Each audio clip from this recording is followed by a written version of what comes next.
Never judge a man by his clothes. You never know if he's coming from school or from a battlefield.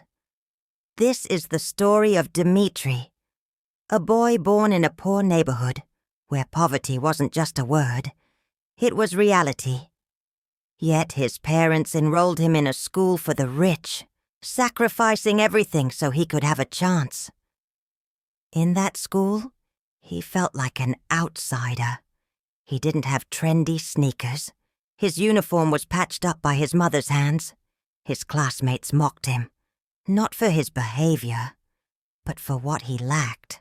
While others spoke of vacations, gadgets, and luxury cars, Dimitri was wondering if there'd be food at home tonight. But the hardest part wasn't poverty. It was humiliation. When he spoke in class, some students chuckled. Worse, even teachers didn't take him seriously. One day, after a disagreement with a rich student, the teacher said, "Dimitri, sit down. Look at yourself before picking fights with someone who might one day give you a job." That day, Dimitri learned a painful truth. In this world, truth weighs less than a bank account. He clenched his jaw. He endured. And every evening he walked home through dusty streets. His mother would be waiting with a tired smile, holding a plate of beans.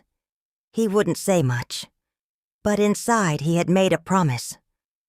One day, this world will know my name. His parents gave up everything for his education. Some days they only ate once so he could afford the bus fare. Years passed. He finished high school with pride. But university? Too expensive. So he folded his dreams and placed them in a drawer. One night his father, sitting on an old wooden chair, told him, "My son, we did what we could. The rest is between you and God." So Dimitri began working. He started as a dishwasher in a restaurant, then a waiter, then an assistant.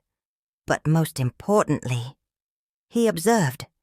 He paid attention to how managers spoke to clients, how inventory was managed, how customer complaints were handled.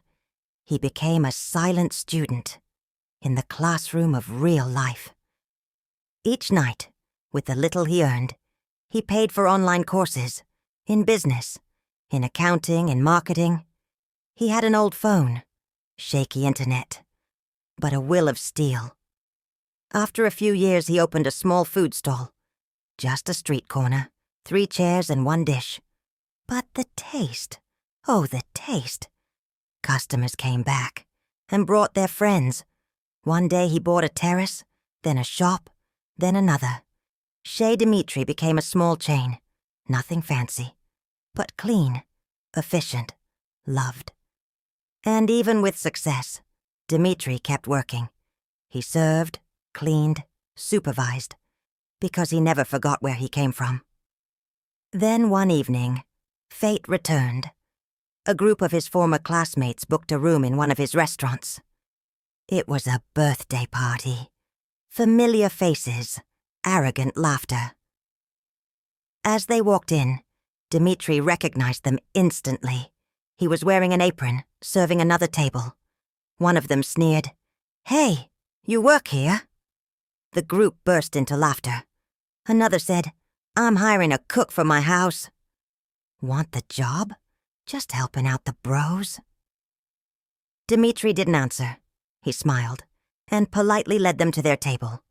All evening they bragged about their titles: engineer, accountant, marketing director, boasting about degrees, internships abroad, LinkedIn profiles. At the end of the meal, one waved at a server. "Hey, can we get the check?" The server calmly replied, "No need. It's on the house. The boss already paid." Confused, they asked, "The boss? Who's that?"